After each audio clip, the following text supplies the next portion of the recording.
សួស្តីជំរាបសួរបងប្អូនអ្នកគ្នាថ្ងៃនេះផងដែរខ្ញុំមានវីដេអូមួយដែលចង់បង្ហាញដល់បងប្អូនអ្នកគ្នាអំពីរបៀបបង្កើត Masterport ងាយបងប្អូនអ្នកគ្នាជាដំបូងបងប្អូនដែលមិនទាន់បាន Subscribe នៅ Channel YouTube របស់ខ្ញុំបាទអាចជួយ Subscribe Channel YouTube ខ្ញុំបាទម្នាក់មួយដើម្បីទទួលបាននូវវីដេអូថ្មីៗជាបន្តទៀត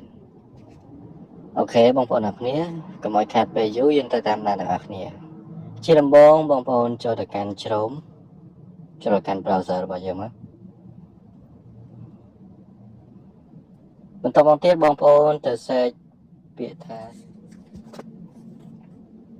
បងប្អូន search តាមខ្ញុំមក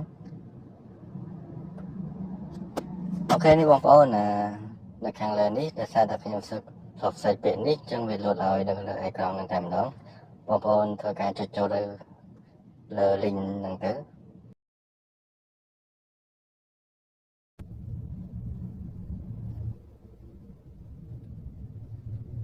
អូខេបងប្អូនអ្នកគ្នាគឺវាចេញតម្រងបែបនេះសូមបញ្ជាក់បន្តិចថាចំពោះ website នេះគឺជា website free ជា website free ដែលយើងអាចប្រើប្រាស់បានជាធម្មតាមួយថ្ងៃយើងអាចផុសបានតែមួយផុសតែប៉ុណ្ណោះជាដំបូងត្រង់នេះបងប្អូនមិនទាន់មាន account ទេចូលមកគឺយើងគេតម្រូវឲ្យយើង connect ជាមួយនឹង Facebook ក៏ដូចជា Gmail របស់យើងហើយបងប្អូនធ្វើការ connect ជាមួយ Facebook ក៏បាន Gmail ក៏បាន connect រួចបងប្អូននឹងចេញតម្រងដូចខ្ញុំបែបនេះ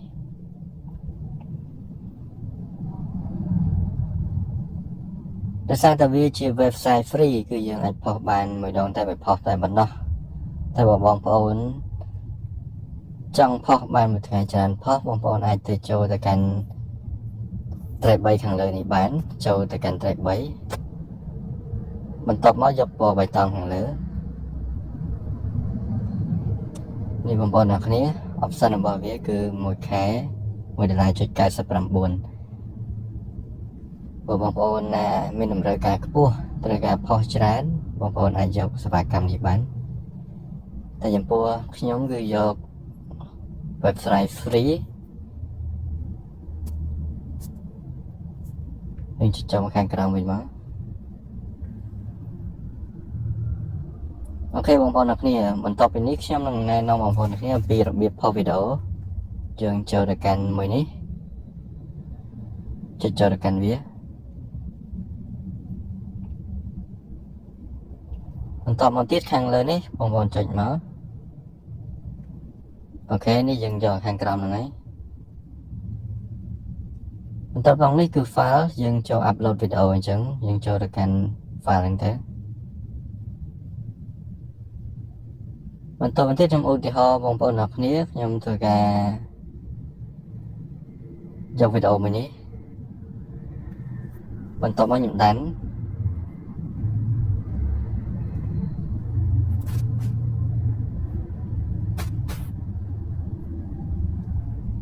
បន្តមកខ្ញុំចុច upload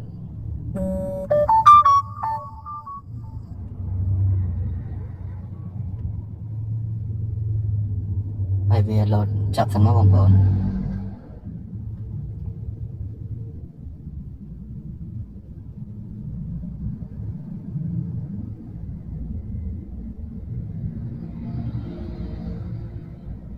បាទជាសារបងប្អូនអ្នកគ្នាផងសេវាវារៀង slow បន្តិច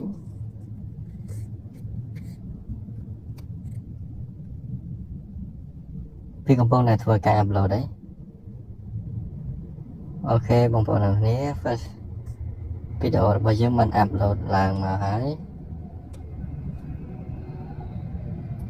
អូខេចំណុចនេះយើងធ្វើការជ្រើសរូបក្របរបស់យើងខ្ញុំរើសមួយទៀតចុះបន្តមកទៀតខាងក្រោមនេះបងប្អូនធ្វើការ select យក page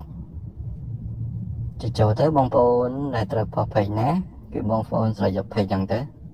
ចំណែកខ្ញុំគឺផុស page នេះ page ខាងលើ 1D Blogger អូខេកន្លែងនេះផងដែរគឺបងប្អូនដាក់ caption បងប្អូនអាចដាក់ចាំចិត្តរបស់បងប្អូនចង់ដាក់អ្វីក៏បានហើយចំពោះកន្លែងនេះគឺ URL យើងអាចដាក់ក៏បានឬមិនដាក់ក៏បានមិនចាំបាច់ទេ ตอบមកទៀតយើងចូលជ្រើសរើសអានេះផងដែរជ្រើសរើសតាមបងប្អូនស្រឡាញ់មួយណាគឺចុចយកមួយហ្នឹងទៅណាចំពោះខ្ញុំគឺចុចយកកន្លែង like page ចុចយក like page អូខេចំពោះត្រង់នេះផងដែរបងប្អូនអាចបន្ថែមតាមចំណង់ចំណូលចិត្តរបស់បងប្អូនអ្នកគ្នាចំពោះនេះខ្ញុំ preview វា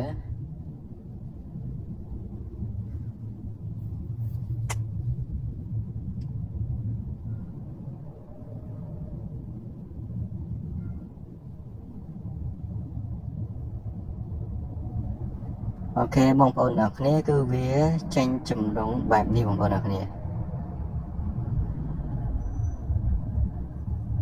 ចំពោះនេះគឺតម្រងរបស់វាដោយសារតែវាជា website free អញ្ចឹងហើយយើងមិនអាចដូររូបក្របខាងក្រៅនេះបានទេ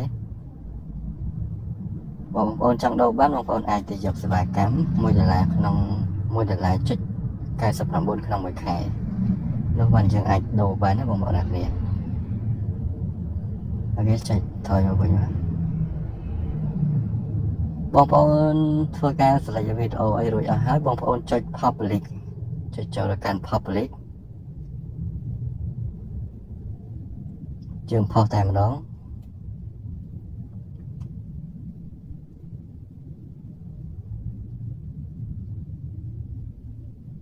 វាកំពុងតែធ្វើការ upload ហើយបងប្អូនអ្នកគ្នាជាសាយស្វា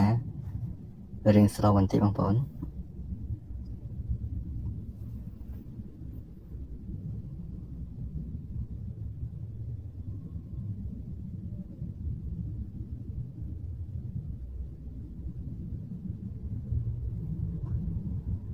អូខេចេញខៀវបែបនេះគឺរួចរាល់ហើយបងប្អូនអ្នកគ្នាគ្រាន់តែចូលទៅកាន់ page អ្នកទាំងអស់គ្នាទៅគឺឃើញបងប្អូនអ្នកគ្នាគឺវាបានផុសរួចរាល់ហើយឧទាហរណ៍ឥឡូវខ្ញុំចូលទៅកាន់ page របស់ខ្ញុំចុច OK តោះខ្ញុំចុចទៅ home អូខេបងប្អូនអ្នកគ្នាអញ្ចឹងយើងចូលទៅកាន់ Facebook យើងមើលនៃការផុសរបស់យើងមិញហ្នឹងយើងចូលទៅកាន់ Facebook អូខេបន្ទាប់មកយើងចូលទៅកាន់ profile Facebook page ណាបងប្អូនអ្នកគ្នា